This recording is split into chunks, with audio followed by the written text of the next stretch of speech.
జనవరి 26, 2024న సంయుక్త Kisan Morcha SKM కార్మిక సంఘాల ఐక్య కార్యాచరణ కమిటీలు తెలంగాణ రాష్ట్రం వారి ఆధ్వర్యంలో వాహనాల ర్యాలీ ఆర్టీసీ ఎక్స్ రోడ్డు నుంచి ఇందిరా పార్క్ వరకు విజయవంతంగా నిర్వహించుకున్నారు.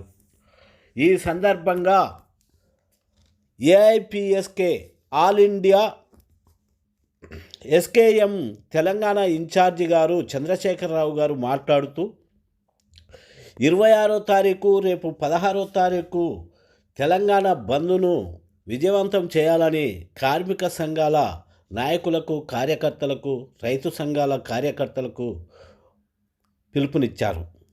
తెలంగాణ రాష్ట్రంలోని కన్వీనర్లుగా పశువ పద్మ గారు, సాగర్ గారు, జక్కుల వెంకటయ్య గారు, భిక్షపతి గారు, మండల వెంకన్న గారు, కార్మిక సంఘాల నాయకులు, ఇతర ప్రజా సంఘాల నాయకులు, కార్యకర్తలు పాల్గొని ఈ కార్యక్రమాన్ని విజయవంతంగా ముగించుకున్నారు.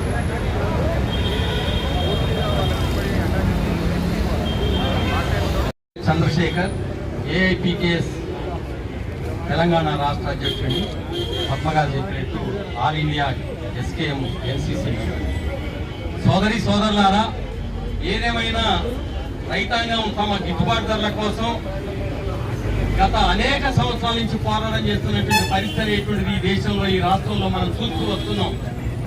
అటువంటిది దేశవ్యాప్తంగా కూడా మధ్యప్రదేశ్ లో మందసూర్ ప్రాంతంలో 6 రైతుల్ని ఒక జర్నలిస్టుని పట్టణ పెట్టుకున్న తర్వాత, అదేవిధంగా ఖమ్మం జిల్లాలో మిర్చి రైతులకి వేడిలు వేసి జైల్లో పెట్టిన తర్వాత దేశవ్యాప్తంగా కూడా వందలాది రైతు సంఘాలు ఒకే వేదిక మీదకి వచ్చి ఒక చారిత్రాత్మక పోరాటం ఢిల్లీని చుట్టుముట్టి ప్రభుత్వాన్ని స్తంభింపజేసినటువంటి రైతాంగ ఉద్యమం జరిగినది. ఆనాడు రైతాంగ ఉద్యమానికి మద్దతుగా నిలిచినటువంటి కార్మికులు, కార్మిక సంఘాలు అన్ని కూడా ఆ ఉద్యమంలో భాగస్వాములయ్యారు. ఆ విధంగా కార్మికులు, రెండో వైపున కర్షకులు దేశవ్యాప్తంగా ఉద్యమం చేస్తున్న ఫలితంగా కేంద్ర ప్రభుత్వం, ప్రధానమంత్రి మెడలు వంచి తమ హక్కులు, తమ డిమాండ్లు ఏదైతున్నాయో వాటన్నిటిని కూడా రైతాంగం, కార్మికులు సాధించుకోవడం జరిగింది. అయితే కార్మికుల్ని, రైతుల్ని మోసం చేసేటువంటి పద్ధతుల్ని మోడీ ఆనాడు ఇచ్చినటువంటి వాగ్దానాన్ని ఒక్కటి కూడా అమలు కూలుకోలేదు. అందుకనే మళ్ళీ దేశవ్యాప్తంగా కర్షకులందరం, కార్మికులు అందరం కూడా కలిసికట్టుగా ఈసారి ఢిల్లీ ప్రభుత్వం గద్దె దించే పద్ధతుల్లో ఉద్యమానికి పునాదులు వేయాలనే ఈ రోజు ఈ ట్రాక్టర్ ర్యాలీ, వాహనాల ర్యాలీ, అదే విధంగా 16వ తారీఖు నాడు కార్మిక బంధు, పారిశ్రామిక బంధు, అదేవిధంగా దేశవ్యాప్తంగా గ్రామీణ ప్రాంతాల్లో కూడా అందరూ పన్ను బంధు పెట్టి దేశ బంధుకు పిలిపేయడం అనేది జరిగింది. ఇది ఒక రకంగా భవిష్యత్తు ఉద్యమానికి పునాదులు వేసేస్తుంది. దీన్ని విజయవంతం చేయాలని ఆల్ ఇండియా ఎన్సిసి తరఫున, ఈ రాష్ట్ర ఎన్సిసి తరఫున మీ అందరికీ విజ్ఞప్తి చేస్తూ ముగిస్తున్నాం. కలిపి ఉద్యమం చేస్తున్నాం. ఈ రోజు జరిగినటువంటి ట్రాక్టర్ల ర్యాలీ తర్వాత అన్ని వాహన ర్యాలీలలో పాల్గొన్నటువంటి మీ అందరికీ ప్రత్యేక అభినందనలు తెలుపుతూ, ఈరోజు కేంద్రంలో ఉన్నటువంటి బీజేపీ ప్రభుత్వం 2014లో గద్దెనెక్కింది. గద్దెనెక్కిన వెంబడే ఏం జరిగిందంటే, వెంటనే 2018లో మాంసాహార దగ్గర కూరగాయలు, తర్వాత అన్ని పంటల ధరలు పెరగాలని అక్కడ ధర్నా చేస్తున్న క్రమంలో 6 రైతాంగాన్ని పొట్టన పెట్టుకున్నది. దానితో దేశవ్యాప్తంగా ఉద్యమం ఉధృతమైంది. ఉధృతమైన ఫలితంగా ఆ రోజు దేశవ్యాప్తంగా ఐక్యంగా పెద్ద ఉద్యమం కలుగుతున్న సందర్భంలో ఎన్నికలు వచ్చాయి. మళ్ళా 19 తర్వాత కరోనా, ప్రపంచ వ్యాప్తంగా కరోనా మహమ్మారి సందర్భంగా రోడ్ల మీదకి ఎవరు రాలనే ఉద్దేశంతో వ్యవసాయ చట్టాలను 3 తీసుకొని వచ్చారు. అవి రైతులకు మంచి ధర చేస్తామని చెప్పి ఎక్కడైనా అమ్ముకోవచ్చు, వాటికి ధరలు పెద్ద ఎత్తున ఎక్కువ అమ్ముకోవచ్చని తెలిపారు.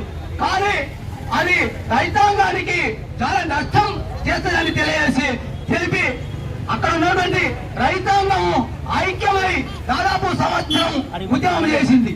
చేసిన ఫలితంగా క్షమాపణలు చెప్తూ ఆ రోజు 2020లో 3 చట్టాలను రద్దు చేస్తున్నట్టు ప్రధానమంత్రి రైతుల క్షమాపణ చెప్తూ చేశాడు. కానీ నేటి వరకు ఆ చట్టాలను దొడ్డిదారిన తీసుకురావాలని చేస్తున్నారు. కాబట్టి అందులో భాగంగానే ఆ రోజు జరిగినటువంటి 7 డిమాండ్లు రైతులు పెట్టారు. అది ముఖ్యంగా చట్టం, ఈ గిట్టుబాటు ధరలు చట్టం చేయాలని చేశారు. కానీ చట్టం నేటికి కూడా అమలు చేయలేదు. అదే రకంగా ఉద్యమం చేస్తున్న క్రమంలో కేసులు అయ్యాయి. ఆ కేసులు ఎత్తివేస్తామని చెప్పి చేయలేదు. కాబట్టి వీటన్నిటి పరిష్కారం కోరుతూ ఈ రోజు జరిగినటువంటి ఈ రైతాంగం కార్మికులు అందరూ కలిసి ఈ రోజు తాత్తర ర్యాలీ పెట్టారు. అదే రకంగా రేపు నీవు చేయకపోతే రైతు డిమాండ్లను ఫిబ్రవరి 16వ తేదీన జరిగేటటువంటి సమ్మెను భారత్ బంద్ గా చేస్తామని హెచ్చరిస్తూ వెంటనే కార్మిక రైతు సంఘాల ఐక్యం మేరకు మిమ్మల్ని గద్దెదించే వరకు పోరాడతామని తెలియజేస్తూ పిలుస్తున్నాను. రైతాంగానికి రాతపూర్వకంగా హామీ ఇచ్చింది. దాదాపు 13 నెలల పాటు ఢిల్లీ సరిహద్దుల్లో జరిగినటువంటి పోరాట ఫలితంగా 750 మంది ప్రాణాలు బలిపెట్టి కేంద్ర నరేంద్ర మోడీ ప్రభుత్వం ఏ పార్లమెంటు సాక్షిగా 3 వ్యవసాయ చట్టాలని తీసుకొని వచ్చిందో ఆ 3 వ్యవసాయ చట్టాలని అదే పార్లమెంటు సాక్షిగా వెనక్కి తీసుకునే విధంగా చారిత్రాత్మకమైనటువంటి పోరాటం జరిగింది. ఆ పోరాటం సందర్భంగా ఈ దేశంలో ఉన్నటువంటి 500 రైతు సంఘాలు స్పష్టంగా చెప్పినాయి, అయ్యా నరేంద్ర మోడీ, నీ మీద మాకు నమ్మకం లేదు, నీవు రాతపూర్వకంగా ఇవ్వాలి హామీ అంటే రాతపూర్వకంగా ఆ రోజు హామీ ఇచ్చింది. రాతపూర్వకంగా హామీ ఇచ్చి ఏ సింగుబాటలోనైతే పోరాటం కొనసాగుతుందో అక్కడికే తీసుకొని వచ్చి కాగితాన్ని ఇచ్చింది. పార్లమెంటు సాక్షిగా నిర్ణయం చేసింది. కానీ పార్లమెంటు సాక్షిగా నిర్ణయం చేసినటువంటి 3 వ్యవసాయ చట్టాలు ఏవైతే రద్దు చేశారో వాటిని తుంగలో దొక్కి కార్పొరేట్లకు అనుకూలంగా ఈరోజు విధానాల్ని కొనసాగిస్తుంది నరేంద్ర మోడీ ప్రభుత్వం.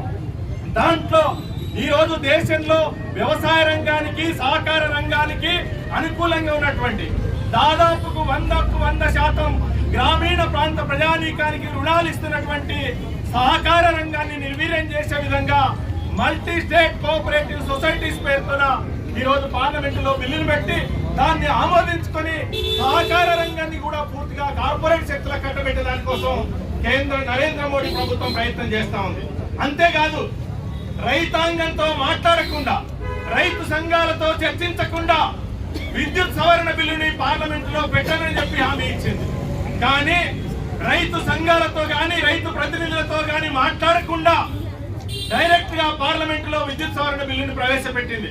ఇది కేవలం రైతాంగానికి మాత్రమే వ్యతిరేకమైనటువంటిది కాదు, యావత్ భారత ప్రజానీకానికి వ్యతిరేకమైనటువంటిది విద్యుత్ సవరణ బిల్లు. ఆ రంగంలో పనిచేస్తున్నటువంటి కార్మికులకు, వ్యవసాయంలో ఉన్నటువంటి రైతాంగానికి, ఈ రోజు గ్యాస్ సబ్సిడీ అందుతున్నటువంటి పేదలకందరికీ కూడా వ్యతిరేకమైనటువంటిది ఈ విద్యుత్ సవరణ బిల్లు. వీటన్నింటినీ ఉపసంహరించమని కేంద్ర నరేంద్ర మోడీ ప్రభుత్వానికి హెచ్చరిస్తా ఉన్నాం. అయ్యా, ఎన్నికలు దగ్గరలో ఉన్నాయి, నీవు రాతపూర్వకంగా ఇచ్చినటువంటి హామీలన్నింటినీ తుంగలో దొక్కుతున్నావు. కాబట్టి మేము అడుగుతున్నాం, ఈ రోజు మీరు అనుసరిస్తున్నటువంటి విధానాలు కనుక మార్చుకోకపోతే రేపు ఫిబ్రవరి 16వ తేదీ నాడు ఇప్పటికే దేశవ్యాప్తంగా ఉన్నటువంటి 500 రైతు సంఘాలు ఏకతాటిపైకి వచ్చి పిలుపునిచ్చినాయి. ఆ రోజు గ్రామీణ బంద్ను నిర్వహించాలని. మరోవైపు ఈ దేశంలో ఉన్నటువంటి కార్మిక సంఘాలన్నీ కూడా ఆ రోజు సమ్మె నిర్వహించాలని చెప్పి నిర్ణయం తీసుకున్నాయి. ఈ దేశ చరిత్రలో మొదటిసారిగా ఎప్పుడైనా కార్మిక సంఘాలు పోరాటానికి పిలుపునిచ్చినప్పుడు రైతు సంఘాలు మద్దతుగా నిలబడేవి, రైతు సంఘాలు పిలుపునిచ్చినప్పుడు కార్మిక సంఘాలు మద్దతుగా నిలబడేవి. కానీ పోయిన ఆగస్టు 24వ తేదీన ఢిల్లీలో జరిగినటువంటి ఓ చారిత్రాత్మకమైనటువంటి సదస్సులో ఈ దేశంలో ఉన్నటువంటి మొత్తం రైతు సంఘాలు, మొత్తం కార్మిక సంఘాలు ఏకతాటిపైకి వచ్చి జాయింట్ గా ఒకేసారి పిలుపునిచ్చినటువంటి పిలుపులు ఈ రోజు అమలవుతున్నాయి. అందులో భాగంగానే ఈ రోజు ట్రాక్టర్లు, వాహనాల ర్యాలీలు జరుగుతున్నాయి. రేపు 16వ తేదీ నాడు కేంద్ర ప్రభుత్వం కనుక తన విధానాల్ని మార్చుకోకపోతే 16వ తేదీ నాడు గ్రామీణ బంధు సమ్మె జరుగుతాయి. రాజకీయ పార్టీలకు కూడా ఒక విజ్ఞప్తి చేస్తున్నాం ఈ సందర్భంగా, మీరు నరేంద్ర మోడీ అనుసరిస్తున్నటువంటి విధానాలు కార్పొరేట్లకు అనుకూలంగా ఉన్నాయి. రైతాంగానికి, కార్మిక వర్గానికి, పేదలకు, యువజనులకు, సబ్బండ వర్గాలకు వ్యతిరేకంగా ఈరోజు నరేంద్ర మోడీ ప్రభుత్వం ఉంది. ఆ ప్రభుత్వానికి అనుకూలంగా ఉంటారా లేదా ప్రజల పక్షాన నిలబడి ఈ రోజు జరగబోయేటువంటి గ్రామీణ బంధు సమ్మెలో మీరందరూ భాగస్వాములు అవుతారా? తెలంగాణ రాష్ట్రంలో అధికారం ఉన్నటువంటి ప్రభుత్వాన్ని అడుగుతున్నాం, ఇక్కడ ప్రతిపక్ష పార్టీలను అడుగుతున్నాం. మీరందరూ భాగస్వాములై ఆ రోజు ఫిబ్రవరి 16వ తేదీన జరగబోయేటువంటి గ్రామీణ బంధు సమ్మెలో భాగస్వాములై మద్దతునివ్వాలని చెప్పి సందర్భంగా కోరుతున్నాం. లేకపోతే నరేంద్ర మోడీ విధంగానే నరేంద్ర మోడీని ఏదో రకంగా అయితే ప్రజల్లో ఎండగట్టడానికి సిద్ధమవుతున్నారో అదే రకంగా మీరు కూడా గుణపాఠాన్ని చవి చూడాల్సి వస్తుందని చెప్పి సందర్భంగా హెచ్చరిస్తున్నాం. చివరిగా ఒక మాట చెప్పి నేను ముగిస్తాను. కేంద్ర నరేంద్ర మోడీ ప్రభుత్వం ధరలు లేదా కార్మికులు, రైతులే కాదు, ఆ ప్రభుత్వం దిగిపోతే తప్ప ఈ వర్గాలకు న్యాయం జరిగేటువంటి అవకాశం లేదు. అందుకనే కేంద్ర కార్మిక సంఘాలు, రైతు సంఘాలు అన్ని కూడా నరేంద్ర మోడీ ప్రభుత్వాన్ని గద్దెదించడానికి నిర్ణయం తీసుకున్నాయి. ఆ రకంగా ఈ రాష్ట్రంలో ఉన్నటువంటి మేధావులు, విద్యావంతులు అందరూ కూడా సంపూర్ణమైనటువంటి మద్దతుగా నిలబడాలని చెప్పి కోరుతూ నాకు అవకాశం ఇచ్చిన మీ అందరికీ పేరు పేరున ధన్యవాదాలు తెలియజేస్తూ సెలవు. నమస్కారం.